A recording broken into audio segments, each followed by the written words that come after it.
The moment I saw the sticky note, my blood went still. Not hot, not cold, just still. It was crumpled on top of the tissue paper, neon yellow against the pink bag. Written in my sister's looping script, "Try harder next year." And she had the nerve to hand it to my 8-year-old. I looked at my daughter. Her smile had collapsed into that tight, practiced one kids wear when they're trying not to cry. The room was full of balloons, cake, and chatter. My sister, Claire, was across the table laughing like she hadn't just gutted a child for sport. I didn't make a scene, not there, not with my daughter watching. But my decision was already made. Before, Claire was 3 years older, the golden child. Our parents adored her, the town admired her, and she learned early that she could twist a knife and people would call it just her sense of humor. I'd spent my life absorbing her little cuts, the backhanded compliments, the stolen friends, the way she'd take something of mine, ideas, clothes, credit, and wear it like it was hers from the start.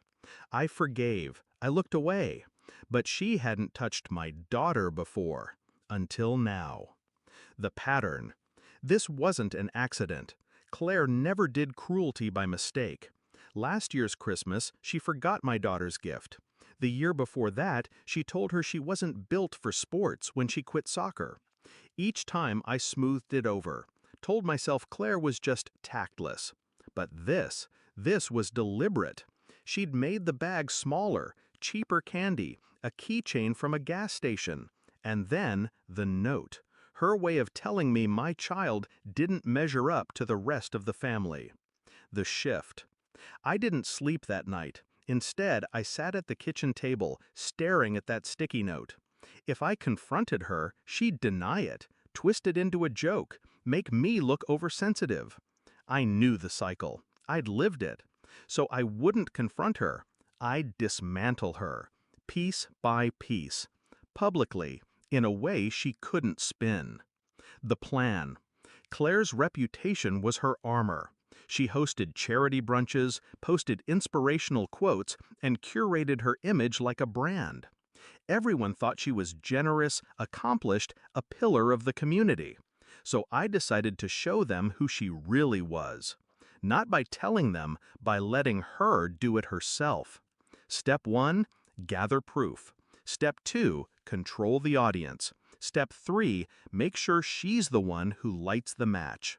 The setup.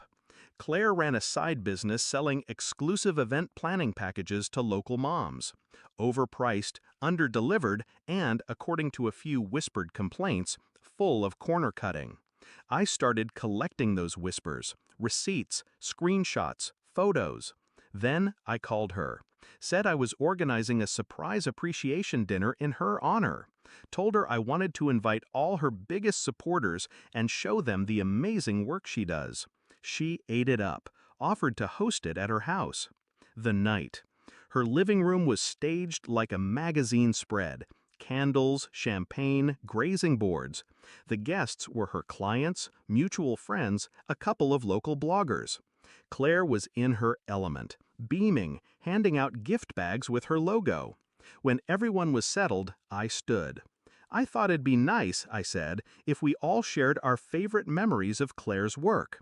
I glanced at my daughter, who was sitting quietly beside my husband. One by one, guests spoke. Compliments, praise, and then I handed out my own little envelopes. The strike. Inside each envelope was a printout, screenshots of client complaints, invoices for services never delivered, side-by-side photos of Pinterest decor Claire claimed as her own. No accusations from me, just her own actions documented. At first, the room was confused, then silent, then questions. Claire's smile stiffened. She tried to laugh it off, said it was competitor sabotage. But one of the bloggers, a woman with a huge local following, said flatly, "This is my living room in your promo photos. I never hired you." Another mom asked about her missing deposit, loudly. The cracks spread fast.